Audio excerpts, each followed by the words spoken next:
Hello and welcome. You're watching Last Tick. I am Shweta Kothari. With me is my colleague Krishna Kumar. We have a very special guest joining us here on the show. Andrew Holland, CEO of Avendus Capital, with us on the show on News9. Andrew, thank you very much for taking time out. Good to have you on News9. I want to first begin by asking you, there's been a lot happening with the markets in the past 1 week specifically, and the entire 2023 has been sort of a game changer. But most recently, the 5 states that went to elections, 3 states were taken by the BJP, and since then markets have been on a rally. Is this a precursor of what's to come in 2024? What is your big expectation of the markets in 2024? Yeah, no, I think the markets were had a hat trick of wins. As you mentioned, the BJP winning in those states. I don't think the market was anticipating that type of good result.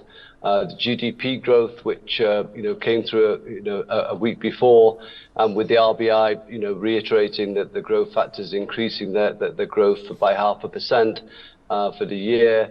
And also the fact that foreign investors have come back into the market on the basis that the kind of risks of maybe more kind of populist measures hurting the fiscal will not be needed now, and stability of the government. So all of those 3 factors played in, and that will continue to play.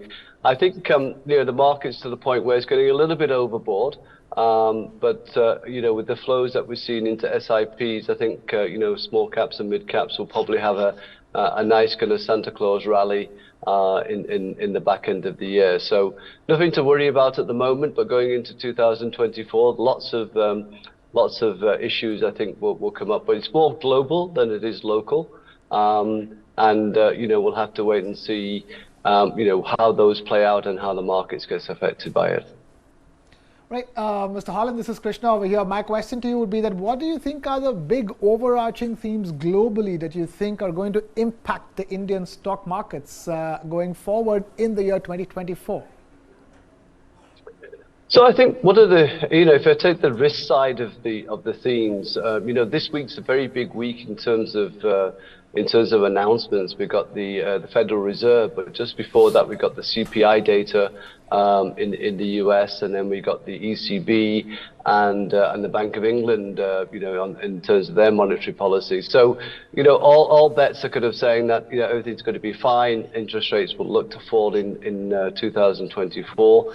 But obviously, if that CPI report is a little bit more negative, as we saw with the jobs data on Friday, you could see bond yields rising again and again. That risk of trade happening, which would affect emerging markets and flows to India. So that's one of the, I think, the risk going into 2024 is that global factors could affect India in terms of flows, and of course China remains kind of in that kind of emergency kind of hospital bed, of which nothing's really kind of changing, and that's affecting sentiment towards emerging markets and flows. So I think if those can turn around, then I think India could continue to see flows and the markets moving higher.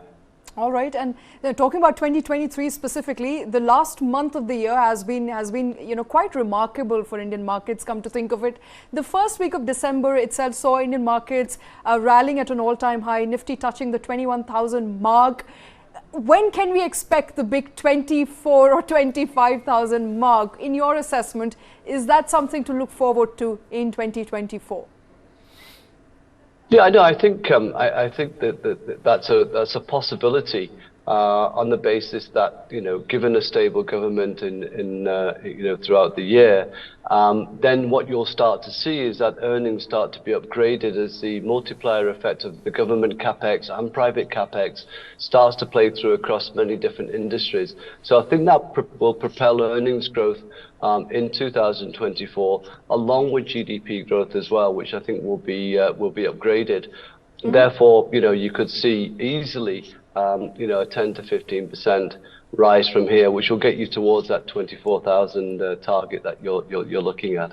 All right, and to reach that target, what are the factors that are going to play a spoil sport? Let's begin with what are the factors that are going to play up as tailwinds. The GDP numbers have come in for the second quarter of 2023 largely positive at 7.6%, unanticipated. Revised GDP growth rate for financial year 2024 is at 7%. You see India growing at 7%. That growth will then be mirrored in the Indian stock markets growing at about 10 to 15%. So that could perhaps be a tailwind. What could be the speed bumps on the way?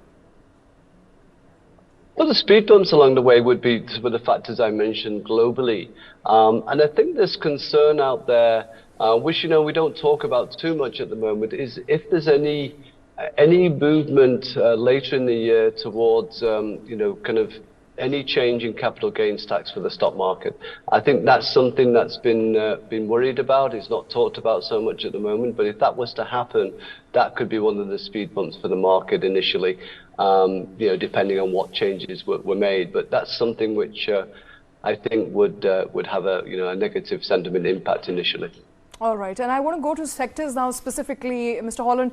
And one of the sectors that has been a laggard, so to say, underperformer in the year is the IT sector. Lots been talked about IT sector, services sector in India. It's going to be a washout year. It's not going to be a washout year. Revised estimates as far as revenue targets for this year and the next year is concerned. IT could clock in about 6% revenue growth next year. Those are the revised estimates. In line with what is the data coming in, where do you think India is making strides as far as services is concerned? And we've largely been also laggards in manufacturing. Do you think that's one of the industries we'll also pick up on in 2024? So in terms of the IT sector, I think you've got to take it, you've really got to take this view. And if your view is that you think interest rates are coming down sharply or will move down to say 50 to 100 basis points in the US, that's going to be seen as a growth lever for those tech stocks in the US. And usually we're 6 to 9 months in terms of lagging behind the movements in the tech sector in the US and sentiment-wise. So it'll be a tailwind for India, but it'll be a tailwind, the back end of 2024. But of course, the markets will look at it before then. So I think you've got time between now and the first quarter to see or to take a view on what you think interest rates will do in the US. But I think I don't expect any great movements in kind of earnings for the IT sector, given the headwinds that they're still facing, and it's not going away in the short term. In terms of manufacturing, one of the things that we like is the electrical manufacturing sector, because I think that's going to be, it's like taking an aeroplane out of the hangar and you're just on the runway. It's going to be a long runway for the electronic manufacturing sector. I think there's a huge amounts of growth to come from that across different parts of the industry. So it's not just semiconductors. I know that's what everyone's focusing on, but the whole electronic manufacturing sector could be huge, both domestically and for exports going forward. So I think that's one of the manufacturing areas that I'd be looking at very closely.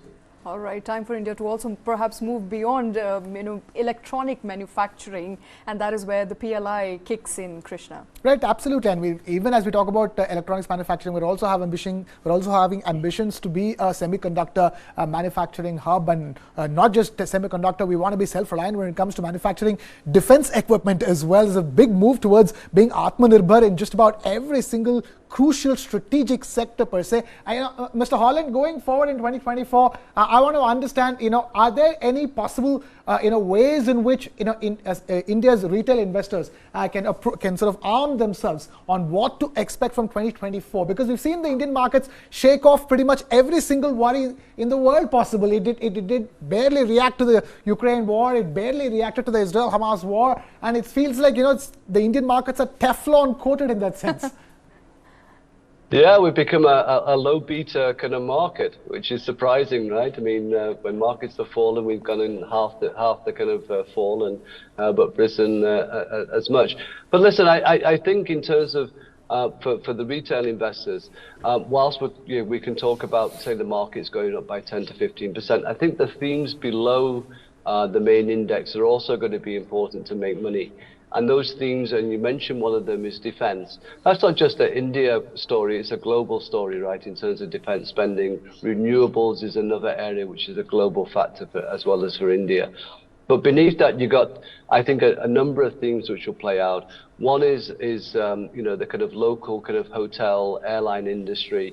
You're traveling, I'm traveling. The prices you're paying. That's not going to slow down in any way, to my mind, going forward. So that sector remains a good theme, at least for the next 2 to 3 years. I think the beverage industry, again, both alcoholic and non-alcoholic, where the younger populations moving up the kind of value chain or price chain in terms of premiumization. Again, it's a runway which is very long for this industry, and so you're going to get volume growth plus margins improving over the next 2 to 3 years. And I think the banking sector, if you're going to be a $5 trillion economy, then the banking sector will have to be larger than it is today. So again, the private banks play into that. They've been serial underperformers for the last 6 to 7 months. So there is a lot of catch up to do by the banking. I know there's some concerns about loan growth and NIMs, but I think that was probably played out in the last 6 months anyway. So I think going forward, we'll start to see the banking sector be one of the outperformers.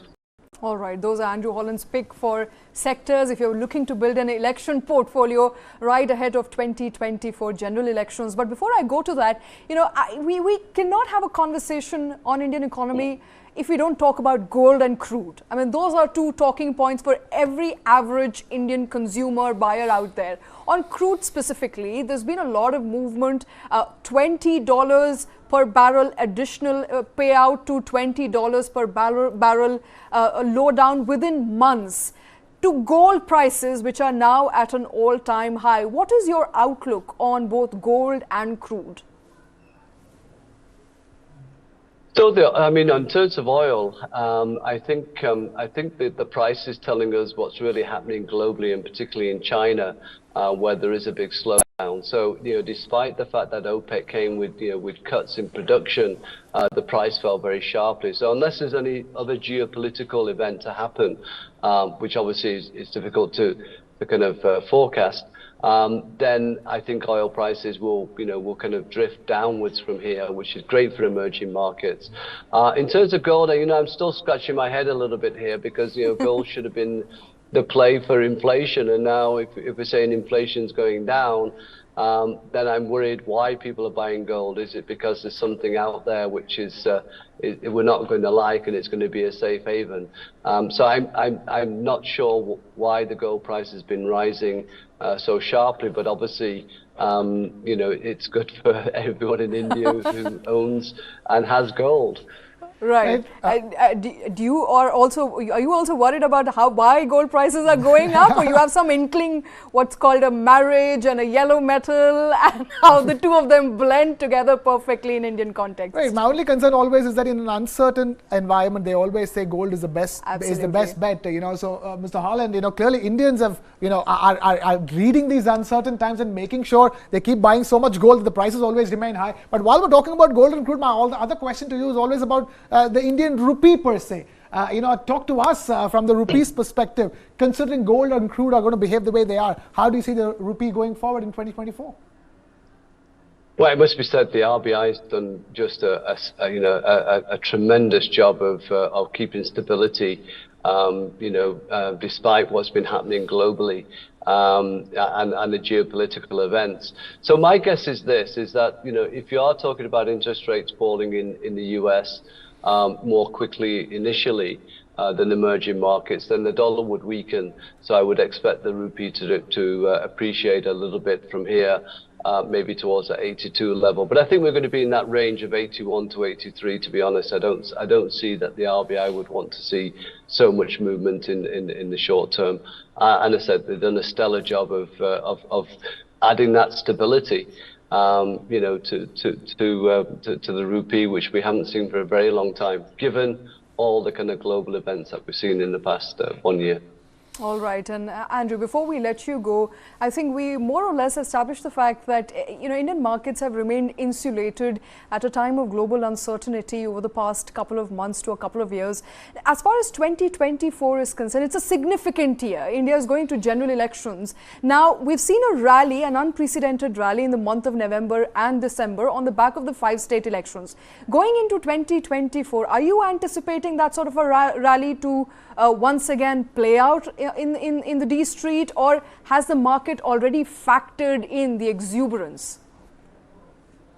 No, I still think the exuberance is yet to come. So you probably could see another 5 to 10% pre-election kind of rally if global factors also play to our liking as well, in terms of interest rates looking to be lowered in the first half of 2024. So that would be the kind of extra tailwind that the market would need to help it push prices higher from here. I think it's not just our election this year. There's many elections, right? There's probably a UK election. There's a US election. Mm-hmm. So these, particularly the US election, I think would have to be looked at. I mean, not quite now, but towards the second half of the year of how that might affect the global economy, and obviously, the kind of in terms of how the US is going to be looking at the rest of the world going forward, and who's going to be the president.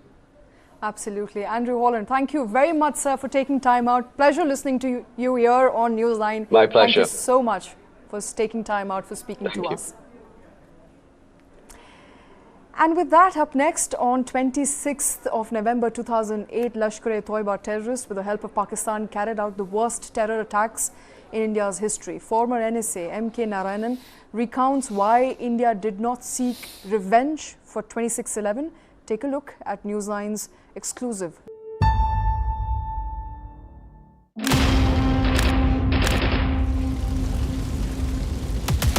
The scale of the attack was something that we were surprised at.